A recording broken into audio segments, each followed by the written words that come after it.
सभी को जय सिया राम। आज मंगलवार है और हम लोग मंगल चर्चा के लिए इकट्ठे हुए हैं। तो आप सभी लोग जो भी बातचीत करना चाहते हैं, स्वागत है। कुछ कहना चाहते हैं उत्तरकांड से संबंधित तो अवश्य कहिए। सभी लोग सुनने को आतुर हैं।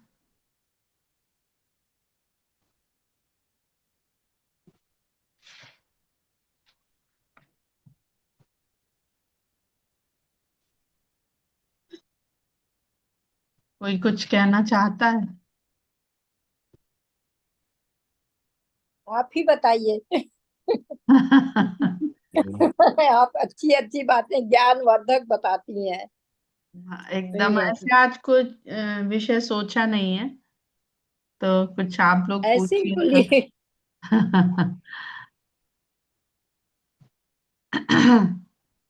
जैसे हम लोग का उत्तरकांड चल रहा है ना, तो सुबह आता है ना विविध भारती में। हम्म। अब तो 6:30 के बाद तो साढ़े उसमें भी छह के उत्तरकांड ही बाद चल रहा है। उसमें हाँ, उत्तरकांड ही चल अक्सर रहा है, हमने उसमें भी। देखा है कि जो हम लोग का कांड चल रहा होता है, हम भी उसे रोज हाँ, लगाते वही हैं। कांड। हाँ। वही वहां पे हाँ चलता दीदी। होता है। हाँ दीपा हाँ। जी। ये जो दोहा था ना, एक एक ब्रह्मांड महूं रहूं बरस सत एक, यही विधि देखत फिरऊं मैं अंड कटाई अनेक। हम्म। ये पहले भी हमने प्रश्न उठाया था ना आपसे, मुझे और समझना है इसे। दोहा संख्या 80 का खा। 80 जी जी। एक एक ब्रह्मांड महु रहूं बरस सत एक, एहि विधि देखत फिरऊं मैं अंड कटाह अनेक। आप लोगों ने सृष्टि की उत्पत्ति के विषय में कभी कुछ पढ़ा है किसी पुराण में या ग्रंथ में कि सृष्टि की उत्पत्ति कैसे हुई? नहीं पढ़ा है तो ऐसे लिखा हुआ है कि जब सृष्टि की उत्पत्ति होती है तो यूं तो कहते हैं कि जो अंतरिक्ष जिसे हम कहते हैं या स्पेस कहते हैं आजकल की भाषा में, तो वहां पर सब कुछ अंधकार में है। और अगर आप देखिए, हम अपने सोलर सिस्टम में देखें, जबकि हमारा जो सोलर सिस्टम है, हमारी जो धरती है, वो किसी एक ब्रह्मांड का बहुत सूक्ष्म हिस्सा है। ठीक है, पहले इस हिस्से को समझिए कि जो हमारा सोलर सिस्टम है, हमारा सूर्य, उस सूर्य के चारों ओर, उस सूर्य से उपजे हुए ग्रह, इतना तो मेरे ख्याल से सबको बेसिक पता होगा। फिर जो उन ग्रहों से उपजे उनको हम उपग्रह कहते हैं। तो इस तरह के बहुत सारे, सूर्य एक तारा है, तो इस तरह के बहुत सारे तारों का जो समूह है, उसको हम अपनी आकाश गंगा कहते हैं, हमारी आकाश गंगा। तो ऐसी अनेक आकाश गंगाओं से मिल करके एक ब्रह्मांड का निर्माण होता है। अगर हम ये समझ रहे हैं हमारे सापेक्ष कि हमारी धरती ये भी गोल है, तो हम अपना लोक, अपनी सृष्टि, जहां तक हम देख सकते हैं, सुन सकते हैं, समझ सकते हैं, तो हम पृथ्वी को भी अपना लोक कह सकते हैं। ठीक है, लेकिन वास्तव में जो ब्रह्मांड है हमारा हमारा वो ये है। तो इस तरह के अनेक ब्रह्मांड है, तो अनेक ब्रह्मांड के भीतर क्या है, उसके भीतर फिर और कितने उसके भाग हैं, फिर कहीं जा करके हम हैं। तो हम बहुत नगण्य हैं। ठीक है, क्योंकि हमारी पृथ्वी ही नगण्य है, धूल के कण के बराबर बराबर भी नहीं है। जितनी धरती में धूल, उतना भी अस्तित्व हमारी धरती का नहीं है ब्रह्मांड में। अब अगर हम अपनी धरती को देखते हैं तो हमारा सूरज है, हमारी धरती है और हमारा चंद्रमा है, इतना जो हम अपनी दृष्टि से देख पाते हैं। बाकी अन्य जो ग्रह हैं उनको कभी हम देख पाते हैं, पर जो जानकार लोग हैं वही जान पाते हैं जब ऐसी स्थिति में होते हैं वो, कि हाँ भाई ये फलाना ग्रह है जो इस समय दिख रहा है, क्योंकि ऐसी स्थिति में वो है कि धरती से देखा जा सकता है। तो चंद्रमा तो हम जानते हैं कि हमें दिखता है रात में, वो कभी दिखता है कभी नहीं दिखता है। ऐसा क्यों होता है? सूर्य का ही तो प्रकाश उसमें पड़ता है तब वो हमें दिखता है। तो सूर्य का प्रकाश तो यानी है वहां पर, जहां से सूर्य की किरणें गुजर रही हैं वो तो गुजर रही हैं, पर वो तो हमें नहीं दिख रही हैं। पर जहां से वो परावर्तित हो रही हैं यानी टकरा जाती हैं, जहां से आगे नहीं निकल पाती हैं, वो ऑब्जेक्ट हमें दिखने लगता है। ठीक है, तो ये तो हो गया दिखने की बात, कि हमें उस प्रकाश को देखने के लिए कोई ऐसा ऑब्जेक्ट चाहिए जो उन प्रकाश की चलती हुई किरणों को परावर्तित करके हम तक पहुंचा दे। तो इस तरह का जो रचनाएं हैं, सृष्टि हैं, ये काकभूषुंडी जी ने भगवान के उदर में अनेक देखे। अब आप ये कल्पना कर लीजिए कि अनेक देखे तो क्या देखा उन्होंने। उसके बाद कहते एक एक ब्रह्मांड महु रहा हूं बरस सत एक, बरस सत एक यानी 100। तो 100 वर्ष तक वो एक एक ब्रह्मांड में रहे।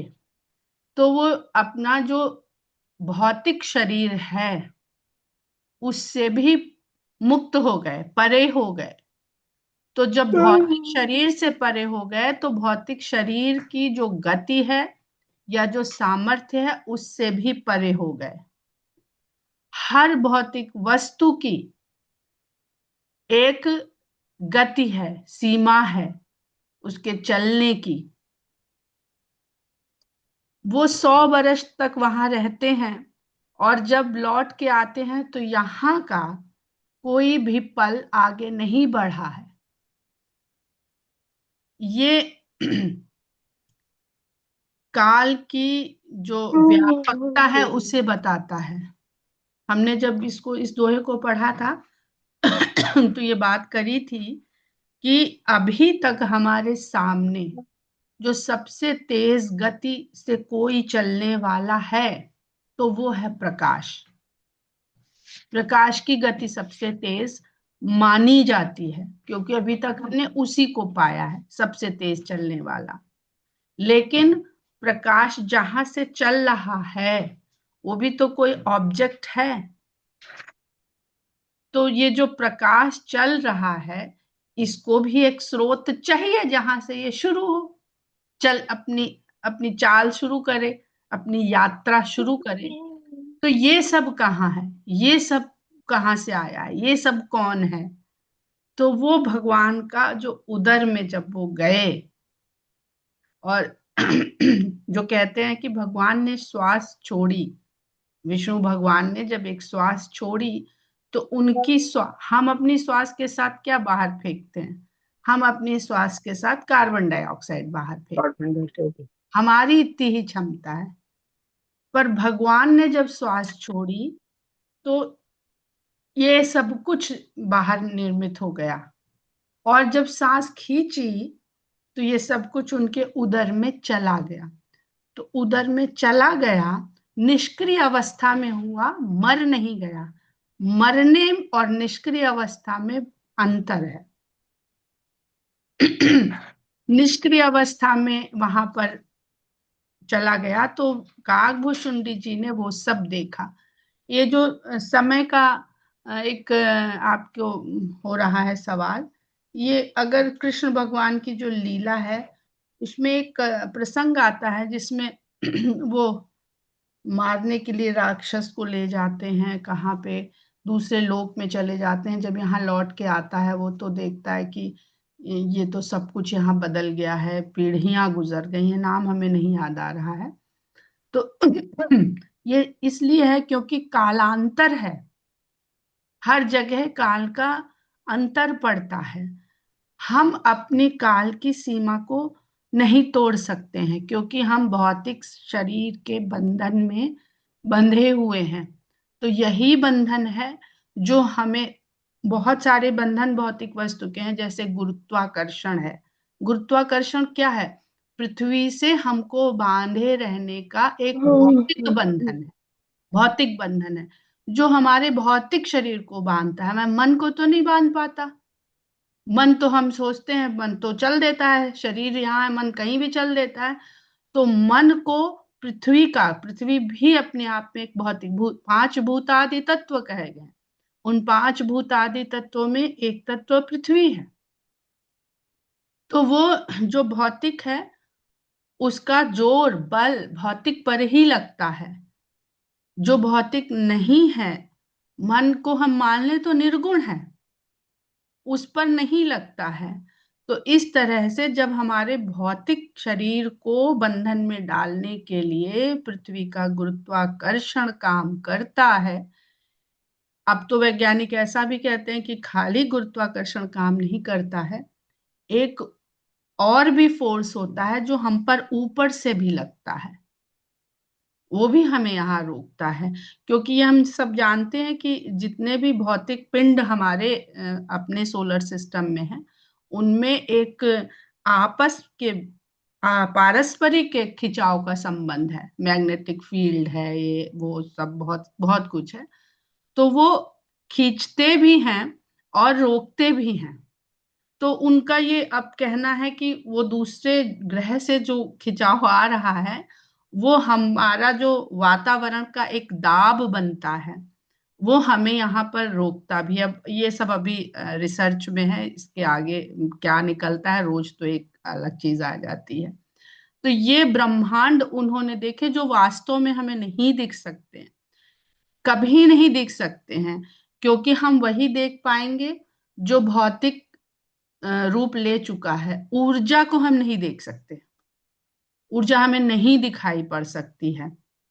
आजकल हम लोग शक्ति पूजा कर रहे हैं, तो वो शक्ति जो होती है जब किसी रूप में आ जाती है, तभी हम देख सकते हैं। तो जब वो 100 100 साल एक एक, कहते हैं ना, एक एक ब्रह्मांड महु रहूं बरस सते, एक एक ब्रह्मांड में, तो अनेक ब्रह्मांड, तो पहले तो हम उस काल की गणना कर लें कि टोटल टाइम। तो ये केवल तभी संभव है जब कोई चीज काल से परे है। भगवान को कहते हैं ना, दृष्टा है, साक्षी, वो सब कुछ देख रहे हैं। तो सब कुछ देख रहे हैं का अर्थ ही यही है कि वो इस दृश्य से परे हैं। हम स्वयं को नहीं देख पाते हैं। हम स्वयं को कब देख सकते हैं? जब हम अब इस भौतिक शरीर से परे हो जाएं। बाकी जो हम देखते हैं केवल अपना प्रतिबिंब देखते हैं, स्वयं को नहीं देख पाते हैं। तो ऐसे भगवान का जो स्वरूप है, वो दृश्य भी है, दृष्टा भी है, नजर भी तू, नजारा भी तू। तो ये जो बात है, ये हमारी बुद्धि में जरा समझ में नहीं आ पाती है, क्योंकि ये हमारे पास क्षमता नहीं है। हम इसको पढ़ के, जान के, थोड़ा बहुत समझने का प्रयास कर सकते हैं। अनुभव गम्य हो सकता है तब जब ईश्वर की कृपा हो जाए। अन्यथा लाख हम आपको बताते रहे कि ये रसगुल्ला है, देखो ये ऐसा लगता है, हम आपको समझा नहीं पाए। आपने कभी जीवन में नहीं खाया है, उसको खाया ही नहीं, आप नहीं जानते मीठा क्या होता, आपने मीठा भी नहीं खाया, तो बस हम बताते रहेंगे। आप फिर पूछेंगे फिर मीठा क्या होता है? अच्छा मीठा, अब हम मीठा हम बताएं चीनी, आप कह चीनी क्या होती है? तो वो बताना संभव नहीं है उसको। तो जब एक स्वाद को बताना संभव नहीं है जो इंद्रियों पर निर्भर है, तो जो इंद्रियों से परे है, उसका तो हमारे पास कोई साधन ही नहीं है, कोई टूल ही नहीं है। तो इतना समझ लीजिए कि काल से परे है। ये इसीलिए कहते हैं कि बार बार उनका अवतार होता है, वो बार बार चले जाते हैं अयोध्यापुरी में, जब जब वो जन्म लेते हैं तब तब। अभी तो इसमें 28वां बता रहे हैं 28वां कल्प है। ये तो हमारे गणना से है, जो हमारे ग्रंथों में लिखा है। तो ऐसा थोड़ी है कि वहीं उसी दिन से स्टार्ट हुआ है, पता नहीं कब से शुरू हुआ, हम नहीं जानते ये कब से शुरू हुआ है, कहाँ से शुरू हुआ है, कब से चला आ रहा है, कब तक चलेगा, इसी को अनंत कहते हैं। तो केवल सृष्टि जहां से बनी है वो बनाने वाला अनंत नहीं है, काल भी अनंत है। जब विष्णु भगवान अ, योग निद्रा में चले जाते हैं, सब कुछ उनके भीतर समाहित हो जाता है।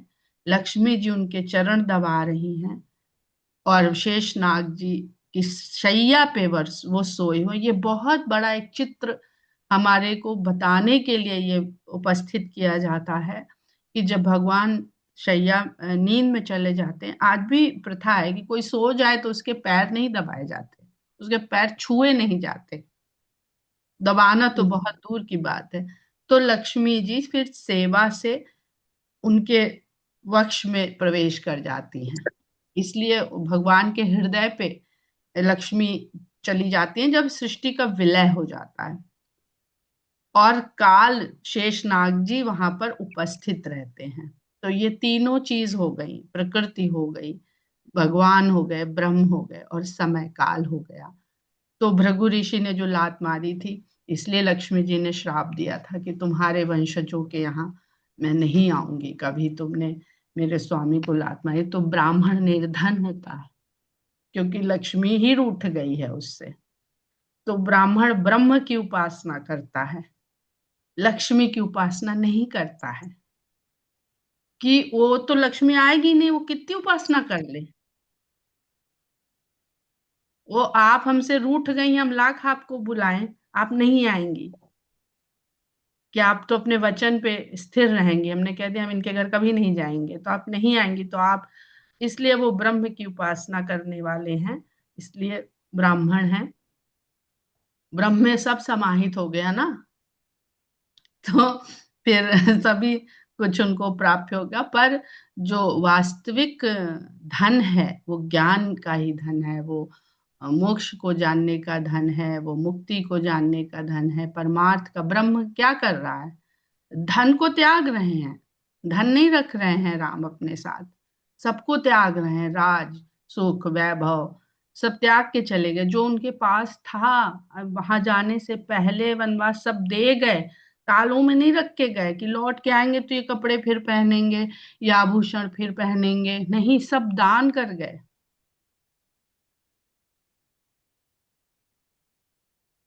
तो और कुछ, अब ये तो ऐसी बात है कि जितनी भी करते जाइए कभी समाप्त नहीं होने वाली है।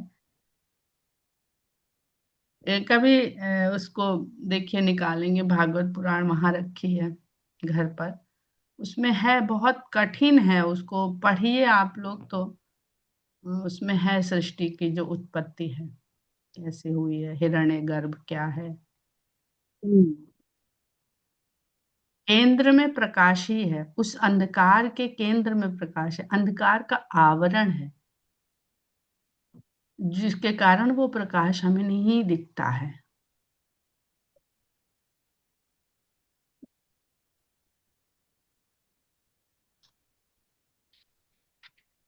और कोई उत्तरकांड से कुछ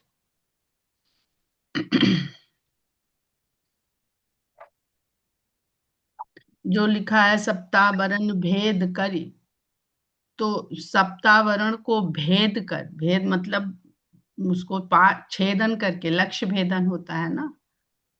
तो ये तो 7 कागभूषुंड जी ने लिख दिए हैं, जो साधक हैं, भक्त हैं, भक्त हैं। मनुष्य जो है वो तो आवरण पे आवरण चढ़ा रहा है, वो तो जाता ही नहीं है अपने 7 आवरण तक। जो हम लोग के शरीर में 5 कोश हैं, हम अन्नमय कोश में ही फंसे रहते हैं, अन्नमय कोश से आगे ही नहीं बढ़ते हैं, जीविका में ही तो लगे हुए हैं। तो बात कहाँ से समझ में आएगी, नहीं समझ में आएगी। हम सब एक की बात नहीं कर रहे हैं, आज क्या बनेगा, शाम को क्या बनेगा, सुबह क्या, फिर परसों क्या बनेगा, यही अन्नमय कोश। जो इसको त्याग देते हैं वो नहीं परवाह करते हैं, जिसने कोष दिया है वो अन्न भी देगा, सन्यासी जिसे कहते हैं। पर जैसे हम लोग जो गृहस्थ हैं, वो अगर हम चाहें कि हम अपना लेके कोने में बैठ जाएं तो वो पॉसिबल नहीं होता, क्योंकि वो एनर्जी का सोर्स तो एक ही है ना, उसमें हम किसी को इग्नोर नहीं कर पाते घर में। तो इसलिए भी हमारी बहुत एनर्जी और समय इंटरेक्शन में जाता है बहुत ज्यादा। बिल्कुल सही बात अमिता जी आपने कही। देखिए, हम भौतिक शरीर, हम उसके बंधन में है, हमारी विवशता है वो, तो भोजन पर हमारी निर्भरता है। पर क्या, हम अपने लिए भी कह रहे हैं, पर क्या हमारी भोजन पर निर्भरता उतनी ही है जितनी आवश्यक है? क्या हम आवश्यकता से अधिक समय उस भोजन की आपूर्ति में नहीं लगा रहे हैं? सिर्फ भोजन की आपूर्ति नहीं, बाकी में भी अटेंशन बेसिक देना, कपड़ा बेसिक खरीदना, बात, कपड़ा पहनना, बेसिक बात बेसिक एक बातें ये तो। कही, हाँ। बेसिक बात ये कही हमने, रोटी हम्म। कपड़ा और मकान। जितनी आवश्यकता की चादर हमने इतनी फैला दी है कि वो, एक भगवती चरण वर्मा की कहानी है कि मुगल जब आए तो यहाँ पे एक तंबू लेकर के आए थे।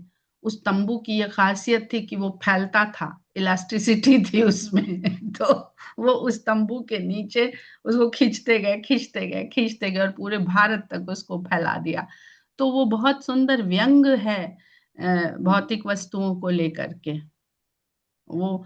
लेकिन सबसे सुंदर बात जो है, रामायण में हो या महाभारत में हो, जो हम लोग संन्यास धर्म की बात करते हैं, तो वर्णाश्रम में चौथे पन में संन्यास की बात करी गई है। वहां गृहस्थ को एक आश्रम बताया गया है, वो कर्तव्य है।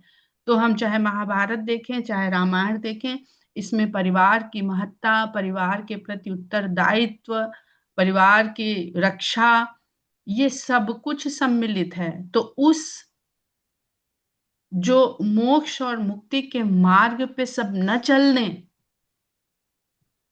जो आपको मोक्ष और मुक्ति से मिलेगा वही आपको गृहस्थ धर्म से भी मिलेगा। क्योंकि जब आप गृहस्थ आश्रम में हैं और उस आश्रम के, क्या रामराज में कहा, सब अपने अपने धर्म और वर्ण के अनुसार कार्य करते हैं। तो अगर आपका इस समय गृहस्थ धर्म है तो वो गृहस्थ धर्म को न निभाना ये अधर्म है। लेकिन धीरे धीरे हमें उसमें विरक्ति लानी होगी। अगर आज के कालखंड को विभाजित करके हमने 100 साल मान लिया, 25 साल ये ब्रह्मचर्य, फिर 25 से 50 हमारा गृहस्थ आश्रम, फिर 50 से 75 हमारा वानप्रस्थ आश्रम, बात। हम थोड़ा चीजों से मोह छोड़ना तो शुरू करें। क्योंकि अब आपको पता है कि भाई आपको ये संसार छोड़ के जाना है, तो जाना है तो भौतिक वस्तुओं से धीरे धीरे धीरे धीरे मोह छोड़ना आरंभ कीजिए। जब आप उसकी तैयारी करिए, आप हर चीज की तैयारी करते हैं, पर आप संसार को छोड़ने की तैयारी नहीं करते हैं, फिर आप संन्यास कैसे लेंगे? आज हम देख रहे हैं, हम लोग देखते हैं, पाते हैं कि आसक्ति बढ़ रही है, वानप्रस्थ में आसक्ति बढ़ रही है। लोग वृद्धाश्रम की इतनी बुराई करते हैं, इतनी बुराई करते हैं, हमें तो कभी गलत नहीं लगता, कभी गलत नहीं लगता। वो एक प्रकृति का नियम है। इतनी आसक्ति क्यों घर परिवार से, इतनी आसक्ति क्यों कि आपको कोई निकाले? आप स्वयं त्यागो, कोई नहीं निकालेगा। वन में जाने की बात करता है, बड़ा कठोर लगता है, वो तो आश्रम है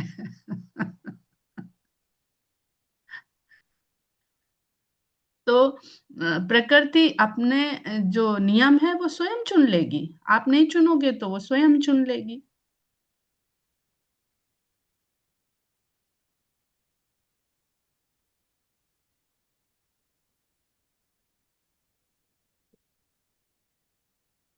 दीदी, काकभूषणी जो थे वो पूर्व में भी कोई इसकी कहानी है क्या? कौन अभी थे, क्या था? आएगी, बस आगे आने अच्छा वाली है। है अच्छा अच्छा। फिर उससे ठीक भ्रम है। होता है कि अरे, जब ये अनंत अनेक काल से और जब से काकभूषुंडी ही हैं, तो फिर ये कब हो गए? जो शिष्य की कथा आएगी वो कब हो गए? तो पर एक चीज बहुत अच्छी लगती है कि देखिए, एक है पाखंड और एक है वास्तविकता। अगर आप बालकांड में ध्यान करिए तो राजा प्रताप भानु की जो कथा है, उसमें वो जो पाखंडी सन्यासी बन के वन में रहता है, वो एक तन कहता है कि मेरा नाम एक तन है, क्योंकि मैंने जब से सृष्टि निर्माण हुई मैंने दूसरा तन ही नहीं धारण किया है। तो उसको और इसको आप मिला के समझिएगा कि एक तन होता क्या है। तो वो एक तन है जो पाखंड के द्वारा बता रहा है, वो भी सन्यासी है, वो भी वन में रहता है, पर वो उसकी विवशता है, और वो इच्छा से नहीं रह रहा, उसका सब कुछ छिन गया है। और काकभूषुंडी जी को ये उन्होंने मांगा ही यही है, चाहा ही यही है। तो विवशता से है कि आपने सब कुछ मिल रहा था, भगवान सब कुछ, अभी हम लोग ने जो कल पढ़ा, सब कुछ देने को कह रहे थे उनसे, पर उन्होंने कहा सब कुछ देने की बात कह रहे हैं, भक्ति देने की बात नहीं कह रहे हैं, क्योंकि भक्ति कोई चाहता नहीं है, भक्ति कोई मांगता ही नहीं है, तो भगवान क्यों कहें कि बेकार में मेरी बात खा ली जाएगी। भक्ति कोई नहीं चाहता है, भगवान के पास सब कुछ है, सब कुछ अदेय है, तो फिर वो ही ले लिया जाए जिसको पाने के लिए यहाँ पे एड़ियां घिस रहे हैं, वही पालें। भागवत पुराण में लिखा है कि जो आज हमारे सुख का कारण है, वही कल हमारे दुख का कारण बनेगा। ये सत्य है, इसको आप कहीं भी लगा के देख लीजिए। हम अत्यधिक स्वादिष्ट भोजन करते हैं, वही हमारी सेहत को नुकसान करने वाला कारण बनता है। इसका उल्टा भी सही है, भागवत में ये भी लिखा है कि जो आपका कठिन और कठिन समय आता है, जब आप बहुत कष्ट में हैं, तो आपको वो बहुत कष्टदायक लगता है, पर 5 साल के बाद आपको वही समय, आपको लगता है कि बिल्कुल, आपने उस समय कितनी तपस्या करी, आपने कितना ग्रो बिल्कुल, करा, तो वो कहते हैं वो सुखदायक हो जाता है 5 बिल्कुल, समय के। वही तो है, वही। और ये सिलसिला कहाँ से चल रहा है कि सुख के बाद दुख, दुख के बाद दुख, ये हमारी समझ से परे है। इसलिए कहते हैं कि आप सुख में सुख का अनुभव करना, मतलब उसको उत्सव की तरह मनाना, ये छोड़ दीजिए। दुख मनाना अपने आप छूट जाएगा। हम सुख मनाते हैं, मतलब उसको एंजॉय करते हैं, इसलिए हमें दुख को एंजॉय करना पड़ता है। एंजॉय का मतलब उसको भोगना पड़ता है, तब हम रोते कलपते हैं। स्थिर अवस्था, भगवान राम की जो पूरी कथा लीला वो यही है कि देखिए, उन्होंने पिता के मृत्यु को सुना, तब उन्होंने दुख प्रकट किया, शोक प्रकट किया। जटायु की मृत्यु, लक्ष्मण की मूर्छा, सीता का विरह, अयोध्या छूटी तो उन्होंने दुख नहीं किया। वो ये समझाना चाहते हैं कि ऐसा वो भले जब वो ब्रह्म हैं तब वो निष्ठुर हैं और कोई उनको फर्क नहीं पड़ता है, लेकिन जब वो आए हैं मनुज लीला, मनुज लीला ये है कि दूसरे के दुख से वो करुणा सागर हैं। तो करुणा सागर सबके लिए है वो। अगर वो पिता के लिए दुख करते हैं तो जटायु के लिए भी दुख करते हैं, लेकिन वो कभी जो भौतिक वस्तुएं हैं उनके लिए दुख नहीं करते हैं।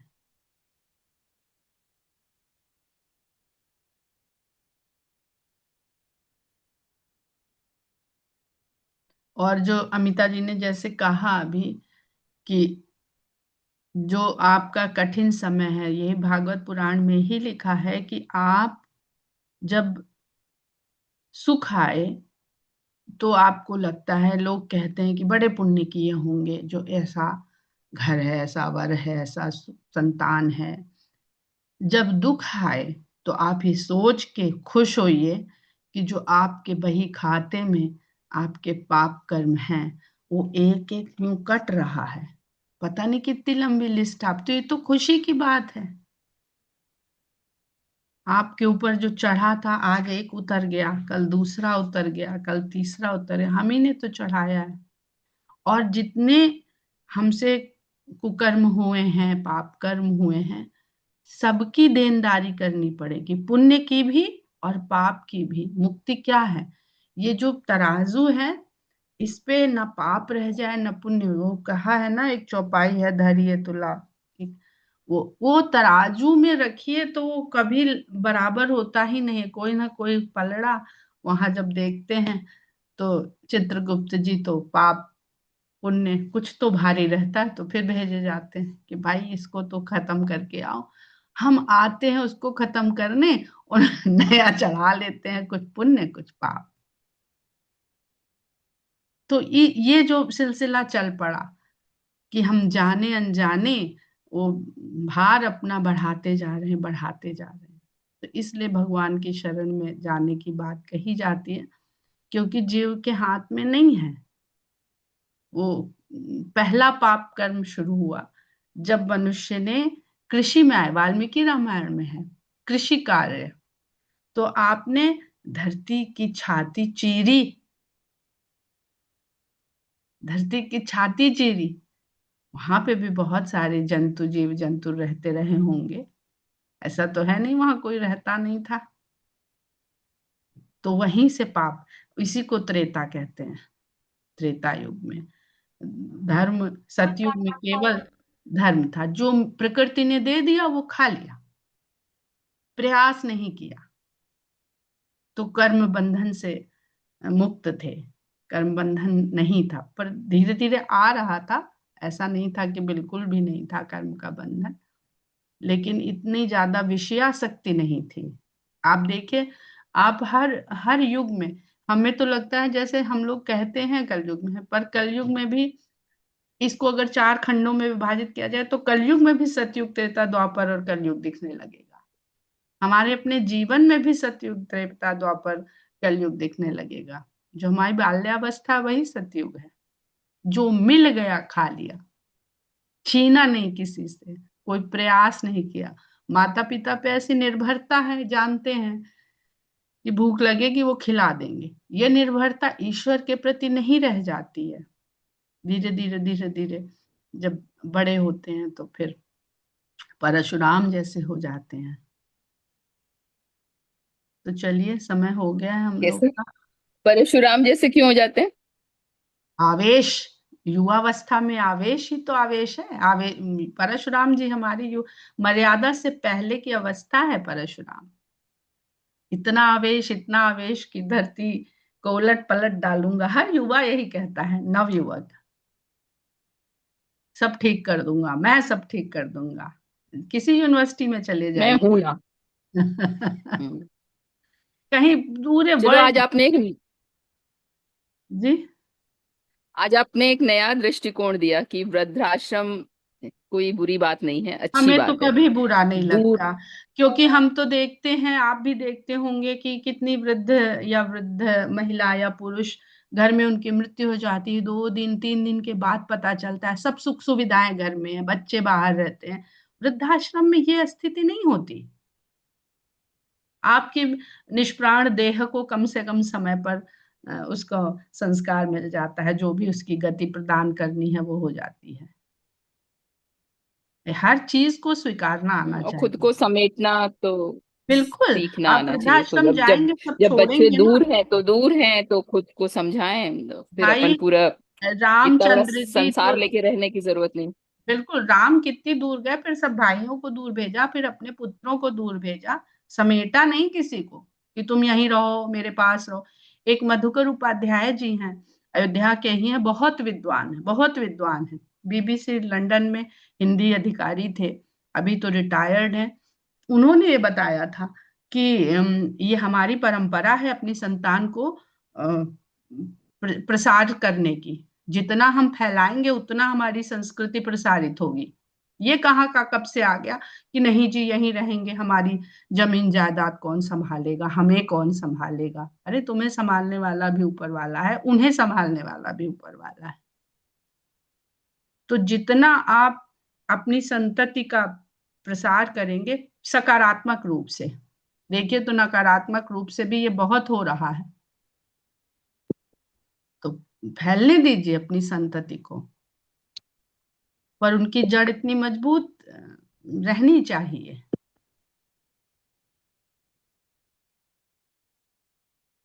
चलिए, जय सिया राम।